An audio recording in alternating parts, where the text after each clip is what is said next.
over Delta bloodbath as Okwama residents trapped in forests send SOS to President Tinubu. And later on the show, Shomole hosts APC leaders to reconciliatory meeting ahead of Edo State governorship election. I will be hanging out with Babajide Kolade Otitoju and Gani Kayode Balogun. Journalist Hangout starts now.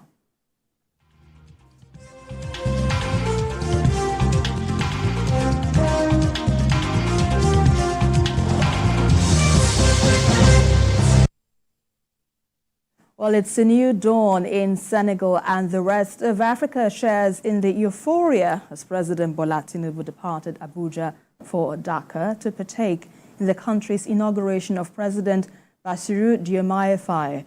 President Tinubu, who is the chairman of ECOWAS Authority of Heads of State and Government, joined other regional leaders to witness the inauguration at the Diamadiou Exhibition Center in Dhaka.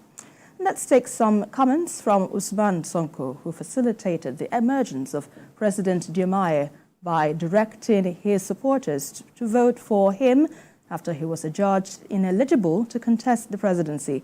And this reflects the new thinking by young Francophone politicians.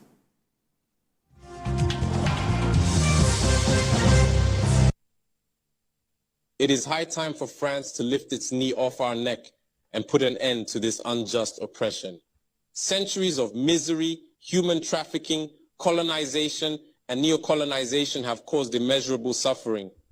It's time to put an end to this cycle of oppression. It's high time for France to leave us alone. It's time for France to take a cue from its European neighbors and learn a valuable lesson in independence. Germany is the leading economic power in Europe, significantly surpassing France, which is ranked as the third or fourth largest economic power globally. Germany does not exploit any country, any colony.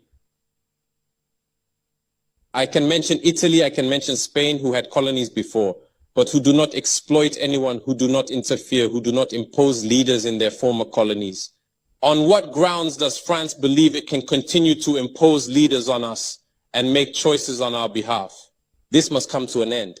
And the emerging Africa, the African youth, the African elites, and the African diaspora all stand united in saying no, it cannot continue any longer.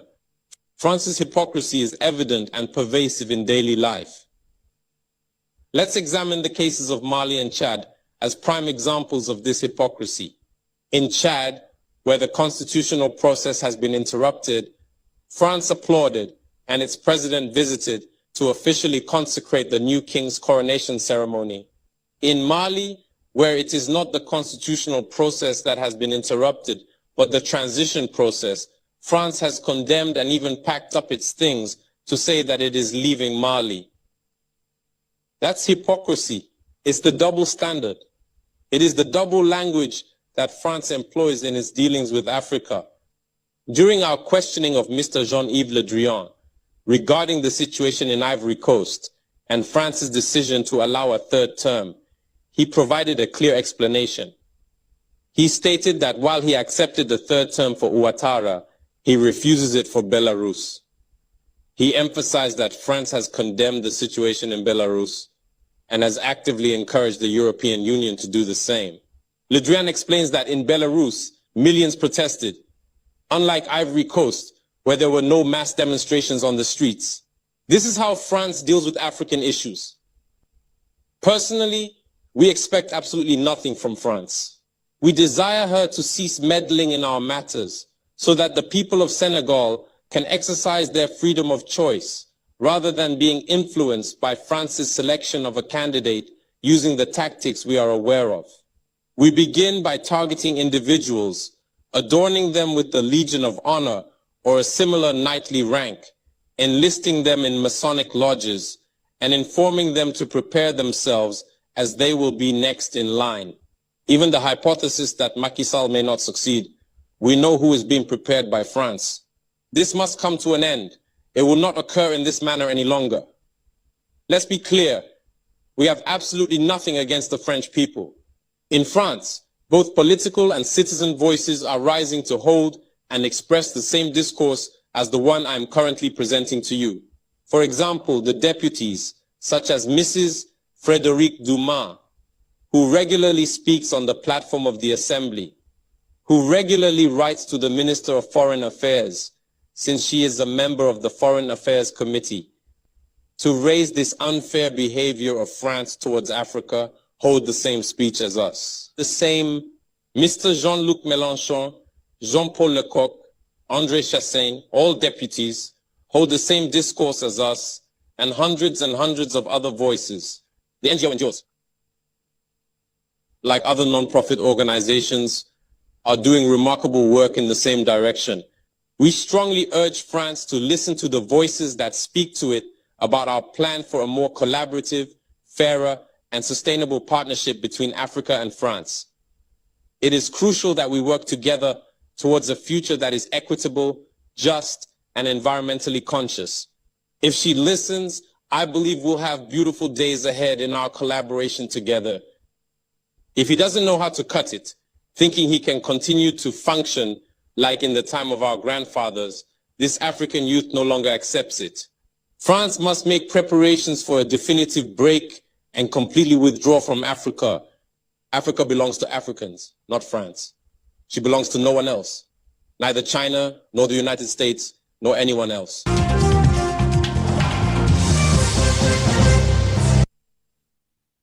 Indeed, Africa belongs to Africans. BKO, so much vibrancy we could hear from the voice of Usman Sonko, who facilitated, we understand, the emergence of President Diomaye as the president of Senegal. But first off, what do you make of this passion we've seen in the minds of these young politicians and your expectations?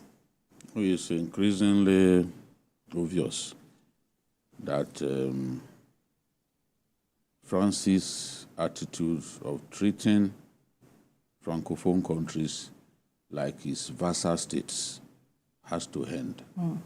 You can see they are being resisted in different countries now, and I believe that that resistance will continue. People will get up against France and tell France that they are tired of its interventions in the affairs of our continent. There are so many French-speaking African countries where France continues to lord it over them, where France continues to influence the way those countries are run and influences the emergence of their leaders. France will turn its eyes away from evil in those African countries as long as it aligns with their interests. So this is what we are seeing. And Sonko reminds me of the great Patrice Lumumba, you know, who said neither brutal assaults, nor cruel mistreatment, nor torture has ever led me to beg for mercy. For I prefer to die with my head held high in unshakable faith and in the greatest destiny of my nation than die in abject nothingness. Abject nothingness. When the man talks in this manner, it's clear what he's saying. He said he would prefer not to die.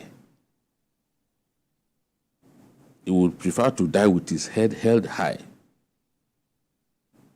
and not just die like an ordinary person. So at the end of the day, Lumumba was murdered because of the belief that he held on to, or the beliefs that he held on to.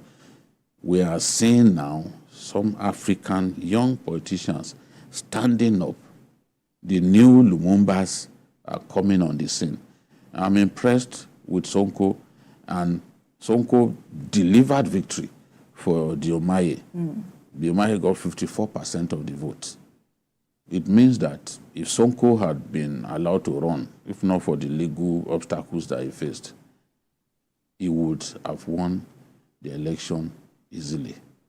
So it's a new dawn. I hope that Diomaye will deliver. He has promised to pursue left-wing ideals. He has promised to fight corruption. And he has also promised to bring countries like Niger Republic and Mali back into the West African ECOWAS, so that they can continue to collaborate. And to that extent, I'm sure the president, Tinubu, will be happy with him because it's helping him to unite the sub-regional body that he heads at this time. So kudos to Sonko and to Diomaye. Right. GKB, from your position now, we see definitely it's a new dawn in Senegal. What are your expectations? Let me start with that. What are your expectations of this new government, seeing that there is this desire to see Africa birth itself as its own nation? It has its own people, devoid of interference from other international groups or countries or bodies. Well, two things really. The first one, of course, is the fact that this is coming almost 50 years after the fact. Right. After the Second World War, a lot of European powers had to let go of their colonies. One, because they could no longer sustain them, because they are indeed debt. Two, because most of the people that went to war saw that the colonialists are no different from themselves. They go to the toilet like everybody else.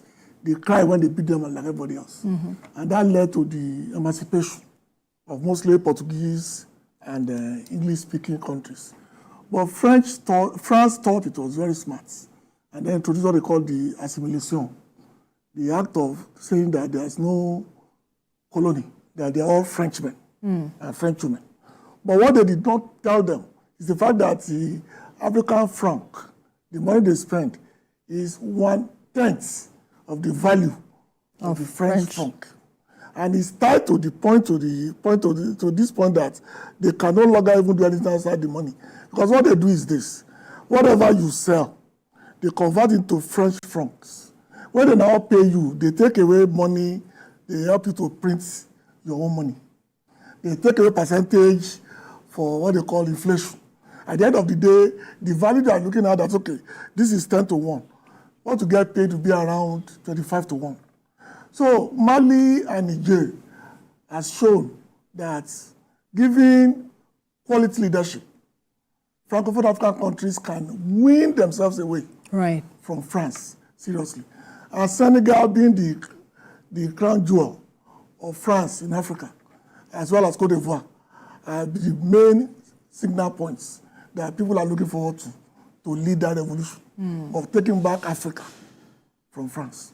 And in taking back Africa, GKB, let me stay with you on this. What would you propose as modalities that these African countries can adopt so that we can accept that we are living our dream, if I would use that language, so it not look like we're going back to the same way we're coming from? What are those modalities you would prefer? Let them take back their currency. Let them win themselves away from the French francs. That's the first step. Because without controlling your currency, you are still tied to France. They can always sabotage your monetary policies because your monies are still kept with them in the back of France. So things of value are still there. Most black Africans who speak French as a first language have ties to France. Some of them are married to French women. In fact, that was the pattern in the 60s. Whoever they see is going to become a leader, they just get him a white French lady. So that way, it's not only tied down physically, it's tied down mentally. But the young ones coming out don't really think for that. So the first thing they need to do, not only Senegal, but even Cote d'Ivoire, Guinea, Mali, Niger, all of them, is to remove themselves from the franc union and form their own individual currencies, tied to the gold bar, or tied to the dollar if they want. Or they can even tie it to the euro. But to take it away from France, it's going to be tough for at least a decade. But by then, we will enjoy what Nigeria is enjoying now. Ability to float our currency, ability to defend it. Absolutely. BKO, your final thoughts as we understand that the president also attended the inauguration of President Diomaye. What are your expectations and what do you think this will mean for the African continent? And what I said earlier, it's strategic for the president to be there.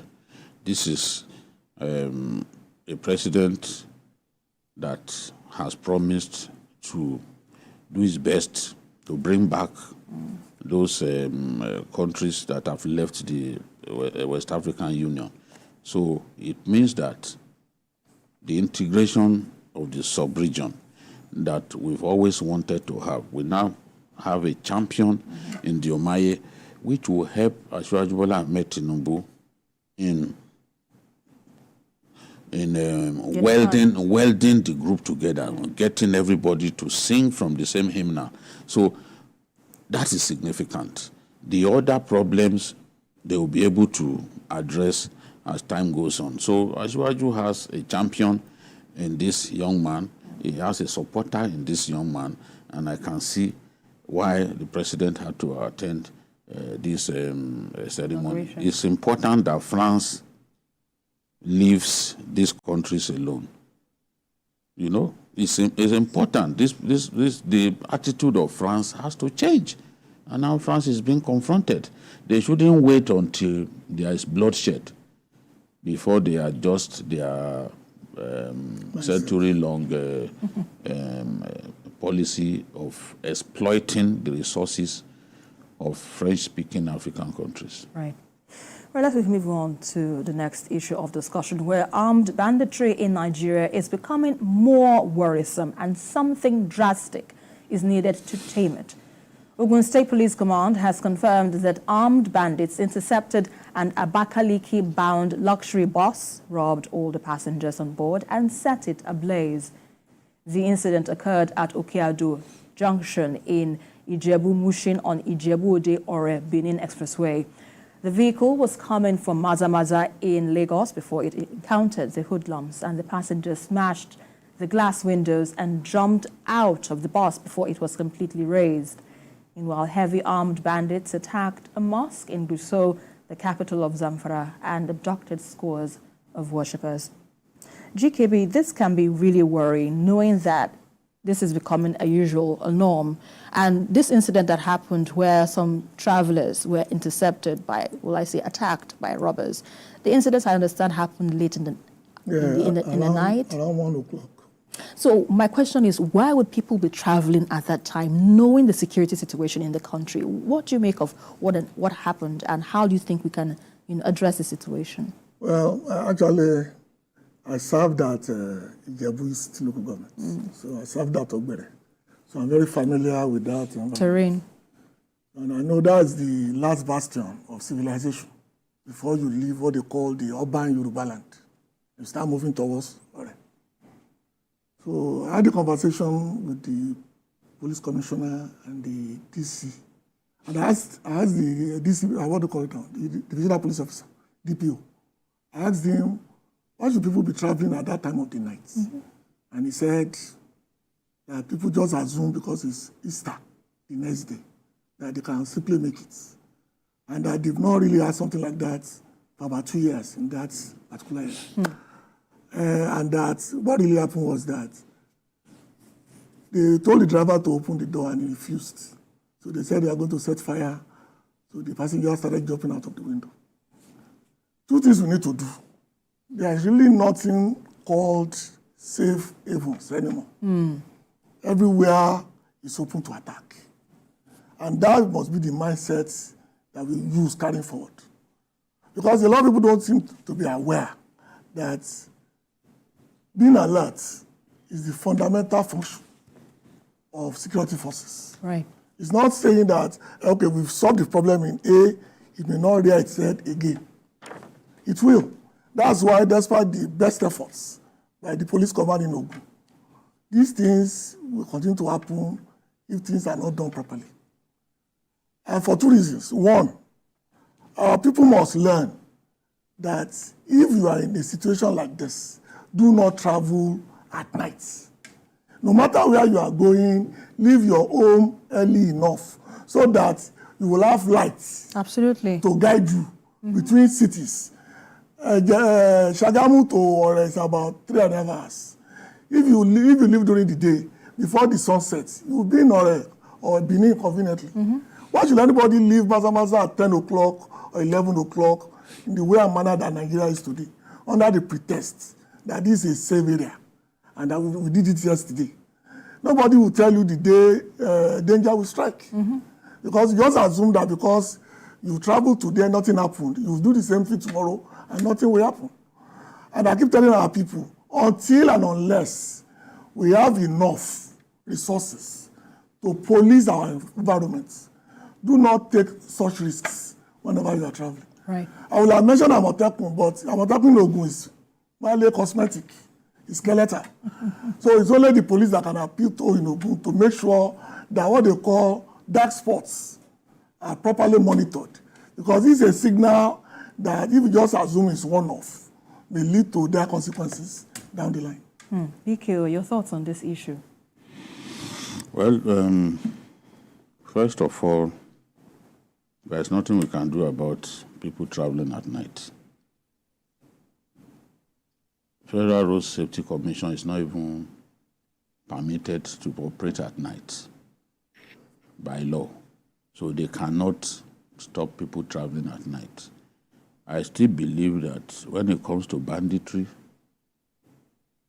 it is a lot safer in the night than in daytime. Really? Yes. Why? It's something, even carjacking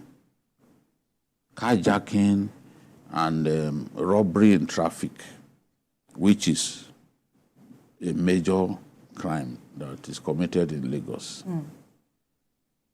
Anything from 10 p.m., you hardly hear of it. Moving around in Lagos, the safest time to move around in Lagos is in the wee hours. I'm telling you, as a former tabloid editor, I used to get police sit rep and all that. I know the safest time to move around on our roads in Lagos. And I can tell you that night time, anything from 10 p.m. is a lot safer than between 2 o'clock to 6 p.m. or to 7 p.m. But these attacks happened around 1 in the morning. You had when they said that in 2 years, that was the first time. Do you know that area, right up to J5, do you know how many attacks happen in daytime? There's no way the commissioner of police will tell you that attacks in daytime have only happened once in 2 years. At night. It will never tell you. So I'm saying that it's a lot safer if you are avoiding banditry. It's a lot safer to move at that time. Again, when you look at the distance between Lagos and Maiduguri, for example, it's about 1,255 kilometers. Right. There is no way you travel by road and not move at night. You are going to Maiduguri from Lagos, you will spend 24 hours. There's no way you will avoid it. Especially with those buses. How fast can you run? What is the state of the roads? The state of the roads limit your capacity to run. So people will move in the night. A lot of the movement of goods in our country, those trailers bringing in goods from goods, bringing in cows and all that. There's no way. They have to move in the night. In fact, Lagos State said, okay, stop moving in daytime. Abi? Lagos State came out with the guideline that they don't want to see articulated vehicles moving in daytime in Lagos. That's why when you close, if you read the news at 10, for example, and you close, on this expressway, you see a lot of articulated vehicles moving because they are not permitted to move around earlier than that time. Even tipper drivers and all that in Ogun State, because of accidents and all that, they've also been told don't move in daytime. Except that some try to find a way around it and all that. So what I'm saying is, it's a lot safer to move in the night. Accidents, I'm not talking about accidents, but to avoid banditry, it's a lot safer to move in daytime. Those boys too go to bed now. They operate in daytime and they go to rest, just like the rest of us. So it is not the fault of those people. If the CP is saying this is the first time in 2 years, that should tell you that that is probably the best time to travel.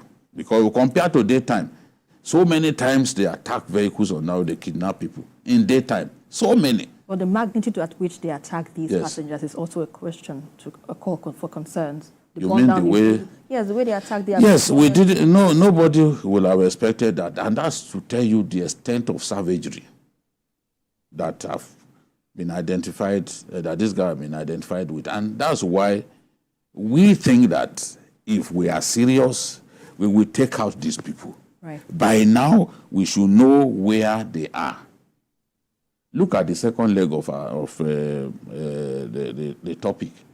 Going into a mosque in a holy month to go and pick people.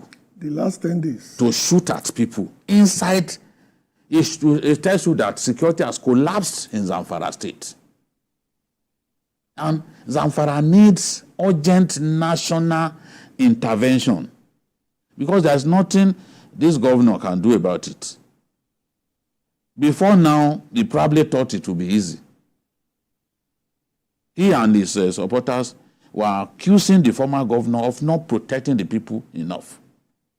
But I can tell you places that I visited the last time I went to Zamfara, I dare not go now. Yeah. That's a fact. I could move around a lot at that time because it felt safe. I went to Jengebe. I interviewed people. I went to the school where they picked more than 100 guests.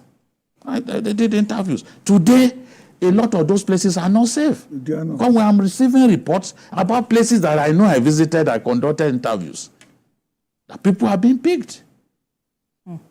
So this is the situation. Katsina too, the situation is not different. In Basari, so many places, we need to deal decisively with banditry. We know their leaders. How many of their leaders have we killed?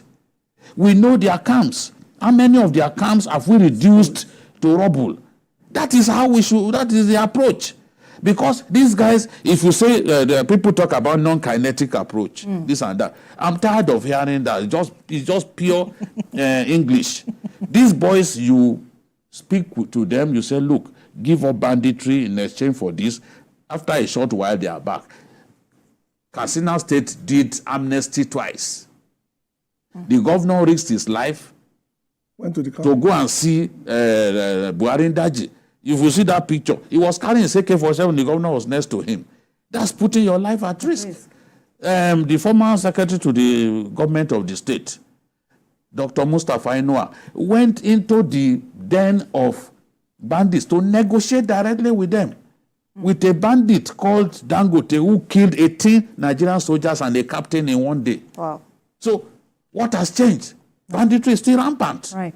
It means that we need to descend on them a lot better. Right. Because they don't understand, telling them, preaching to them, trying to massage their ego will not solve the problem. Right. They are looking at the money. And any kind of business with a huge profit margin, Nigerians will kill to sustain it. Right. Indeed, dealing decisively with this issue of banditry should take a whole that should be the lot priority. of commitments on the part of government. Well, let's really go on a very quick break. You're still on to Journalist Hangout. We'll have more discussions in just a moment. To stay with us.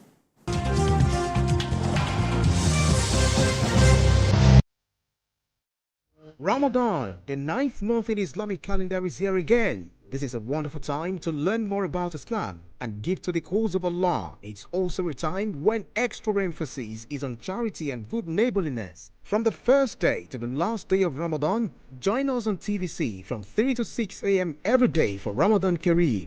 Recitation of verses in the Quran, tafsir by great Islamic scholars. Ask the Shaykh for clarity on Ramadan and Islam.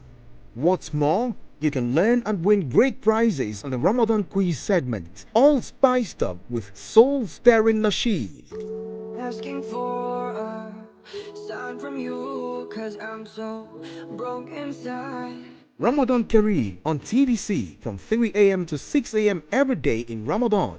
To participate, call or visit our marketing department, TVC Communications Limited, 1 Continental Way, off CMD Road, Ikosi K2, Lagos. Telephone 0708 066 8003 or 0708 066 8004. You can also log on to www.tvccommunications.tv. Ramadan Kareem.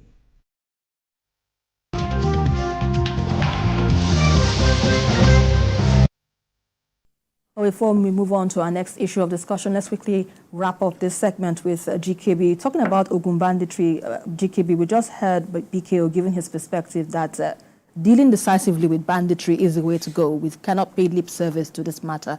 But what's your final thoughts on this? My thought has remained consistent over the years. You cannot pretend you are dealing with, this is not candy, this is war.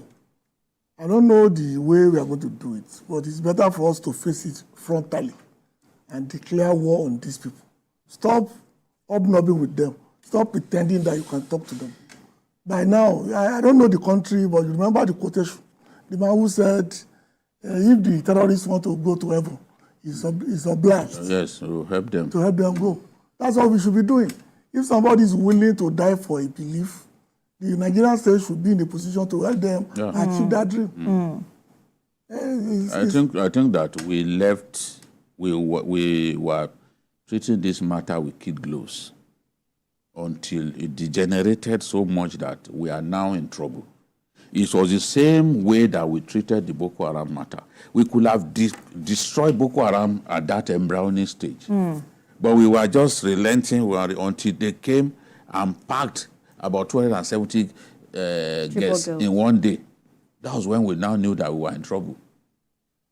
And like 1 or 2 months later, they overran Goza and declared Goza the headquarters of their caliphate. We thought they were joking. They went to Damboa after Goza and declared Damboa too a local government controlled by them. Damboa is the biggest local government in Borno State and one of the biggest in Nigeria. You can imagine Boko Haram controlling that whole place. So we relaxed for too long. We didn't apply the right pressure. Now we are in a situation in which these boys see themselves as people that you cannot exterminate, that they are part of normal life in our country, where people can get up to 100 million on an individual. They will not give up. I heard Rufai, the former governor, saying it that when a Fulani man takes his cattle to Lagos, he's able to sell one cow for 200,000.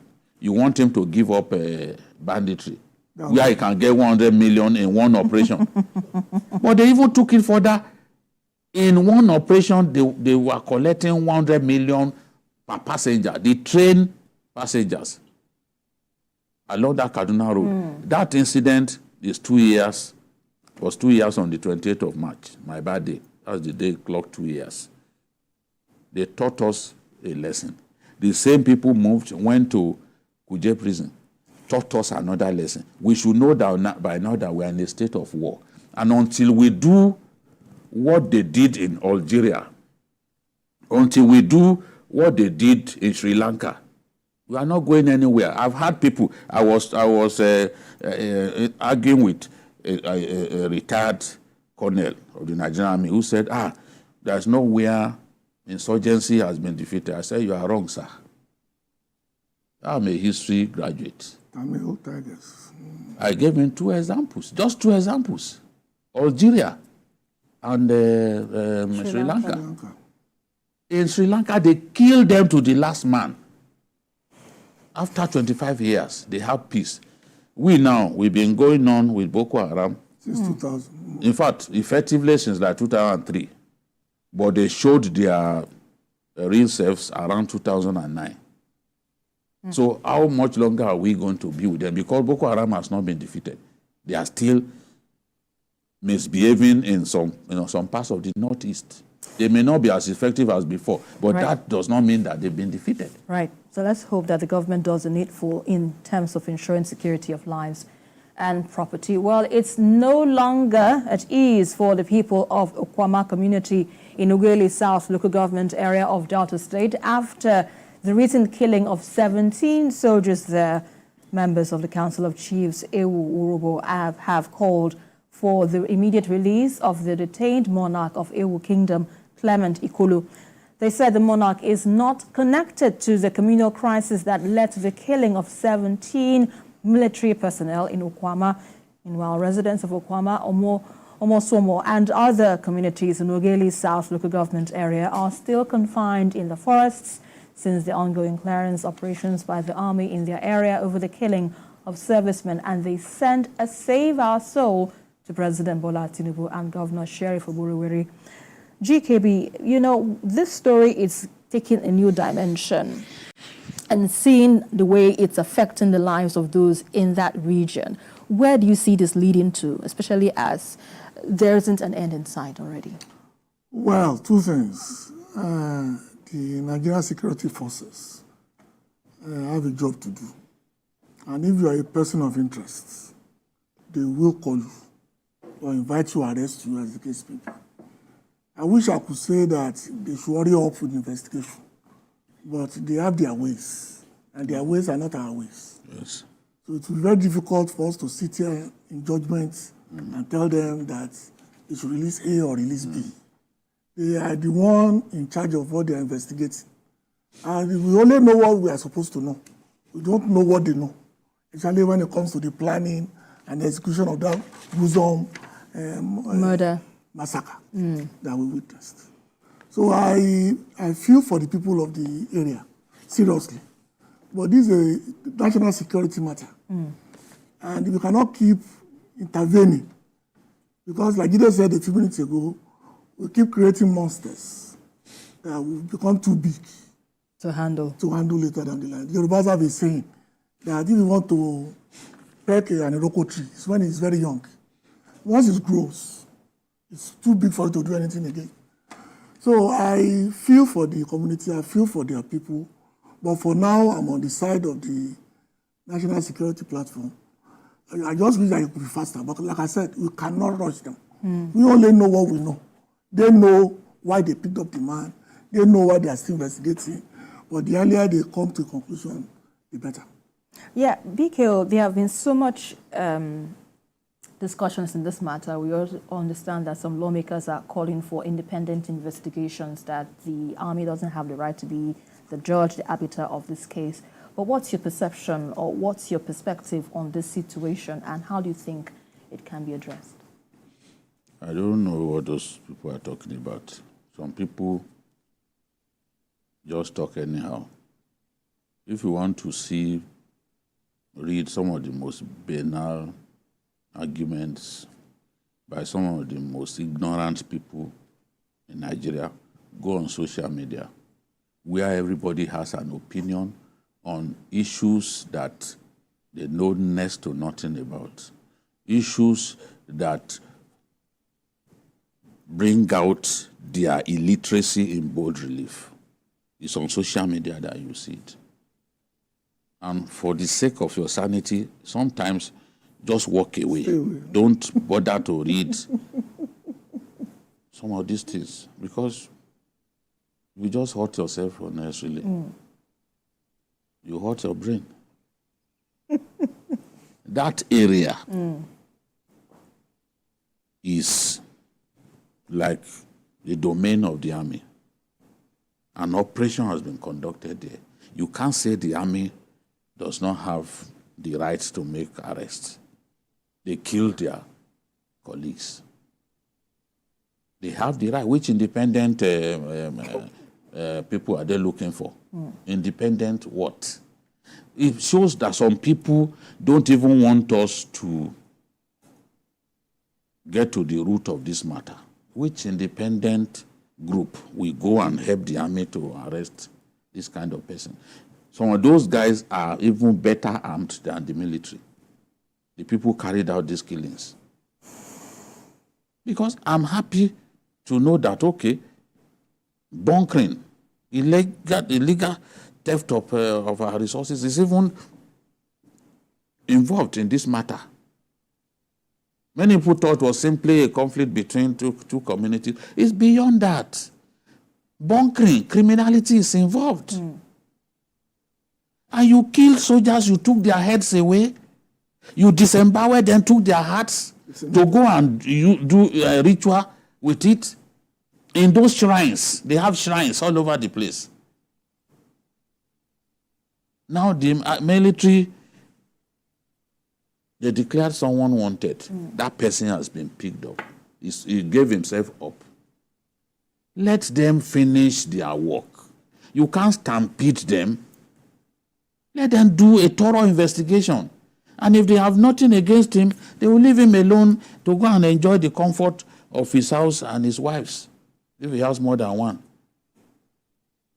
So, but to say that, this thing, to pile pressure, no. You can't pile pressure. You don't know about their work, the way they do their thing. The military has an intelligence unit. Let them do the investigation.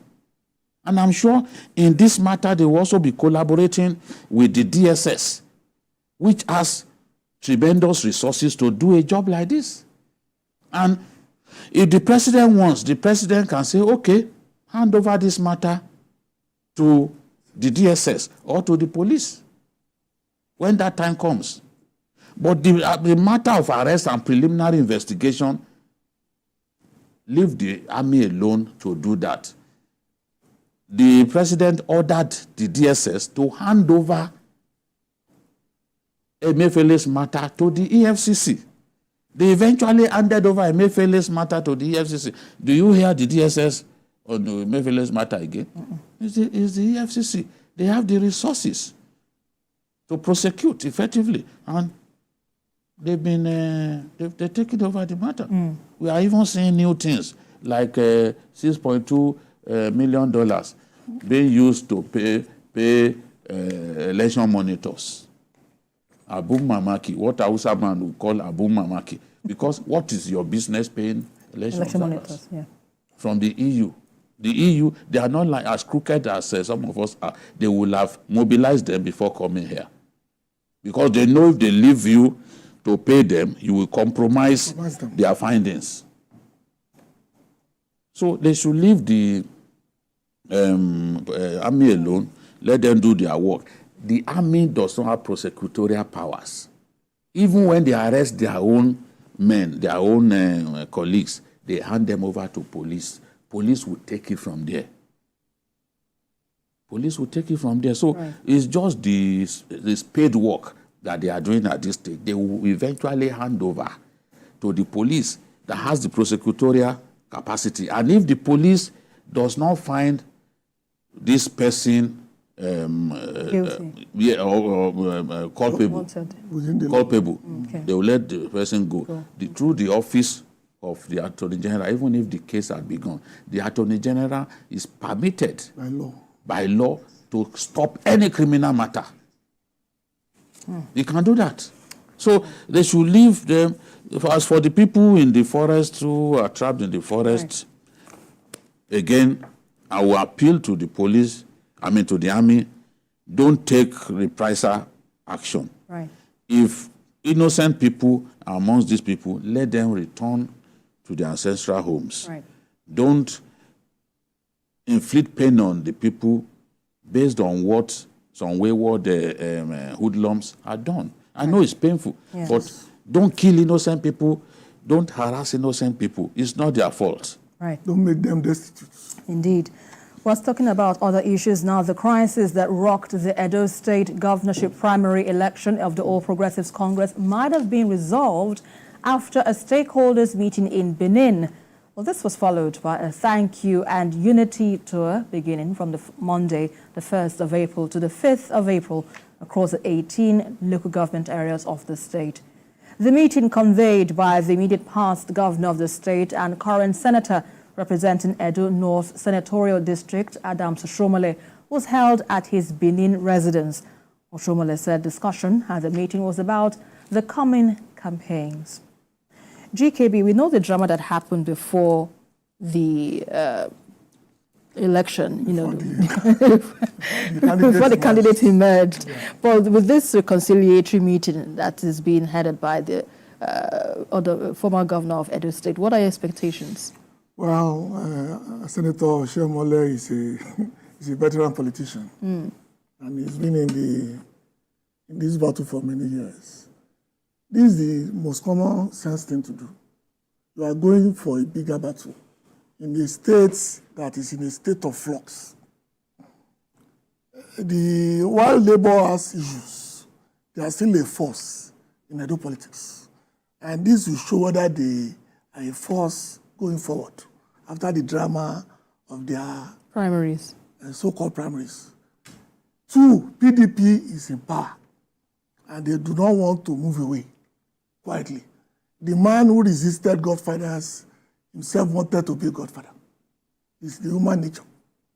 And then APC, the party at the center, wants to also take power.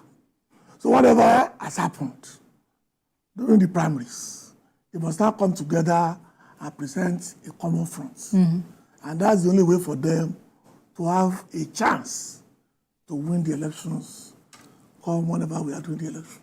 So this is the right move, because you cannot have a divided house and then go to battle and expect to win. We know states that even the party of the presidents were divided, and the president had to move over their head to liaise, if that's the word, with the other party to get results that he wanted from that state. I hope that's not what will happen here. So they know themselves that President Bola Tinubu has shown a level of statesmanship in the last 4 or 5 things that happened in Nigeria, that you have to work for it. If you expect that the president will cross his leg and use state power, it's not going to happen. That is obvious from what we've seen so far. So I think Mr. Shomole, as the leader of the state, has his work cut out for him. And he must do it, or else he will become yesterday's man. Biko, your thoughts on this? There's still a lot of work to be done. At least 8 of the aspirants who contested the primaries did not show up at the reconciliation meetings. People like Lucky Maswen, General Charles Ahiawere, Pastor Saje Izeyam. From Edo Central, we have David Mose, former chairman of the party, who resigned to take part in the contest. Professor Osumbo, former governor of the state. Then we have from Edo North, Clement Agba, who was Minister of State for Budget and Planning. We have Ernest Afolabi, Umakien. You know, he was also not present, although I was told that he traveled. There is Anamero Dekeri. This guy from I don't know. Who is a member from Esako Federal Constituency. That's the man who said that the president gave them money to buy grains. Okay. You know, that the man who made that revelation. And then, but yes, they've started well. I hope that they will be able to reconcile the other people that I mentioned who stayed away. There are different camps in the party, the Izeyamo camp, the Osaro Baze camp, Lucky Mase, all of them. Those camps have to be reconciled. It's important. And if they are unable to do that, it may be difficult for them to win, if not impossible for them to win. But the PDP has its problems too, because the legacy members of the PDP, the Dan Obis of this world, who have ties to Nyesom Wike, they believe that they've been sidelined in the party, both in the choice of the governorship aspirant and the choice of the deputy governorship aspirant, you know. And if care is not taken, it will also hurt the PDP. So the two dominant parties have crisis, no doubt about it. And it's still a long time between now and the elections. So hopefully both the PDP and the APC will be able to Men fences. Yes. Put the house in order. Put their house in order and go into the contest much stronger than they are now. But this is what we see every electoral cycle. Crisis in the beginning, but maybe in the final analysis they will be able to sort things out. But in sorting things out, you know, we know that politicians, like you rightly have said so many times on different forums, even in this discussion, that they are always there for their own selfish interest, for their own interests. But now that they are all coming together to have a reconciliation, We are not all coming together.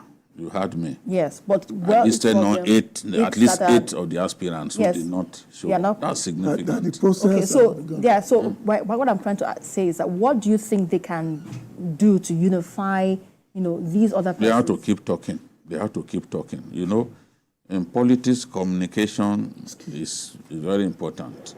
Even in economic growth and development, communication is important. So you have to keep talking until you're able to hammer out a deal with the dominant members. And when you hammer out a deal, you go into the contest feeling strong and feeling ready to win. But if things stand the way they are, both in the APC and PDP, their legs are shaking, and they have to work on that. They have time. That's what I'm saying. If the election is still a long time from now, if they work harder, they'll be able to resolve some of those issues. Because, yes, politics is an interest-driven game, but you can't please everybody. Some people have to sacrifice for the party, just as some people sacrificed for the APC in this last election, and a lot of them have got nothing. Some people, even in the PDP, they've got something, they've got appointments, and it's causing tension in the party. People are not happy, you know? Yeah. But it's normal in politics that you can't reward everybody, but you must find a way. Common ground. Yes, you must find a way to carry people along and make the people, the dominant foot soldiers, people who helped you, you must find a way to accommodate them. And it begins even with from the time you win the primaries. Right. Whom do you pick as your deputy governorship candidate? Right. It can make the difference between winning and losing. Right. You must find the right person, the person acceptable to a wide spectrum of party members. Once you get that right, you are in a strong position to go into the contest. Right now, some people are not happy about the deputy governorship candidate, but they should continue to talk to them. Right. Well, that's what much we can take on this segment, on this program. Journalist Hangout, let me thank my guests as usual, my colleagues rather, Babajide Kolade Otitoju and Gani Kayode Balogun. Thank you so much, gentlemen, for your as usual on Journalist Hangout. Well, that's about it for today's episode of the program. Don't forget you can watch a repeat broadcast of it tonight at 11. You can also join us again on Sunday from 1:30 to 3:30 p.m. We are also on YouTube at youtube.com/TVC News Nigeria. I'm Esther Makwariola. Bye for now, and God bless Nigeria.